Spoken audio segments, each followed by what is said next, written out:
Hi guys, and happy week 2 of digital learning. I am back here with you for another reading lesson.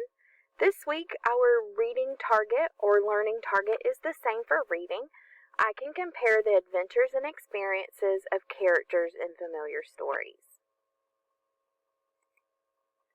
Readers, last week we read 3 versions of the Three Little Pigs and discussed the similarities and differences in the characters' adventures. Today we're going to practice the same work but with a new series of stories. Today we are going to read Little Red Riding Hood.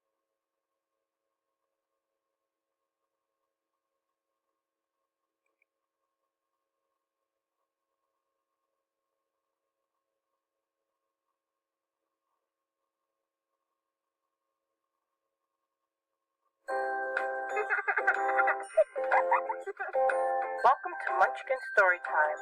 The title of this story is Little Red Riding Hood.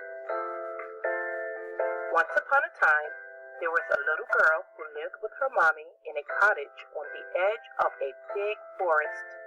Whenever the little girl went outside to play, she wore a beautiful red cloak that her grandma had made for her. It had a big red hood, so everyone called the little girl Little Red Riding Hood. One day, Little Red Riding Hood's mommy asked her to take a basket of food to her grandma.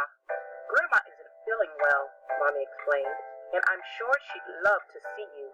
But remember, don't talk to any strangers along the way. Soon after Little Red Riding Hood set off, she saw some beautiful blue flowers. As she bent down to pick up a handful for Grandma, she didn't realize that someone else was in the forest. "Hello, little girl," said a deep, growly voice. Little Red Riding Hood jumped with fright. A big wolf peered out from behind one of the trees. "Oh, hello," replied Little Red Riding Hood, smiling back at the wolf. She had already forgotten her mommy's warning. "Where are you going?" growled the wolf. "I'm visiting my sick grandma who lives on the other side of the forest," Little Red Riding Hood explained. "Ah, what a kind girl you are," smiled the wolf, showing off his razor-sharp teeth. Just then, the wolf's tummy gave a loud, rumbly grumble. "What was that?" asked Little Red Riding Hood. Just some thunder over the hill," said the sneaky, hungry wolf, and he ran away as fast as he could to Grandma's cottage. The hungry wolf peered through Grandma's window and saw the old lady in bed. With a loud howl, the wolf dashed into the cottage and gobbled up Grandma in one big gulp. Then the wolf put on Grandma's spare nightcap and glasses, wiggled into her bed, and pulled the quilt up to his chin. Now all he had to do was wait for Little Red Riding Hood to arrive. When Little Red Riding Hood reached the cottage, she was surprised to find the front door wide open. "Grandma," she called, "are you there?" "I'm in the bedroom," replied the wolf in a high-pitched, wobbly voice. Little Red Riding Hood went into the bedroom and gasped in surprise when she saw her grandma. She looked sort of different. "What big eyes you have, Grandma," she said as she went over to the bed. "All the better for seeing you with," the wolf replied in the same wobbly voice.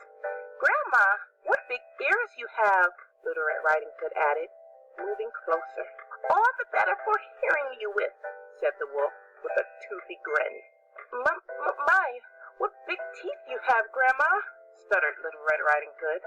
"All the better for eating you with," said the wolf. Little Red Riding Hood screamed and tried to run away, but the hungry wolf was too fast. He leaped out of the bed and gobbled her up in a single greedy gulp. A passing woodcutter had heard Little Red Riding Hood scream and came running into the cottage. When he saw the wolf's enormous belly, he guessed what had happened. He picked up the wolf and shook him hard. Little Red Riding Hood and Grandma flew out of the wolf's mouth. Luckily they weren't hurt, but they were very cross. Grandma, Little Red Riding Hood, and the woodcutter chased the wolf into the forest and over the hill.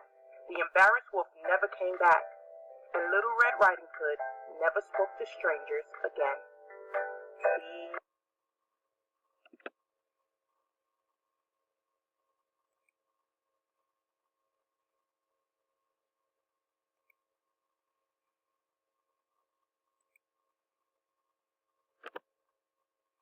Readers, this week as you are reading, I want you to think about the elements in your story. Think about the setting, the characters, and the adventures of your characters. As you are reading this week, you can go into Raz Kids and read there.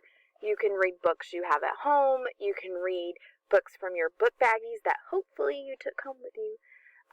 Enjoy your reading, boys and girls. See you tomorrow.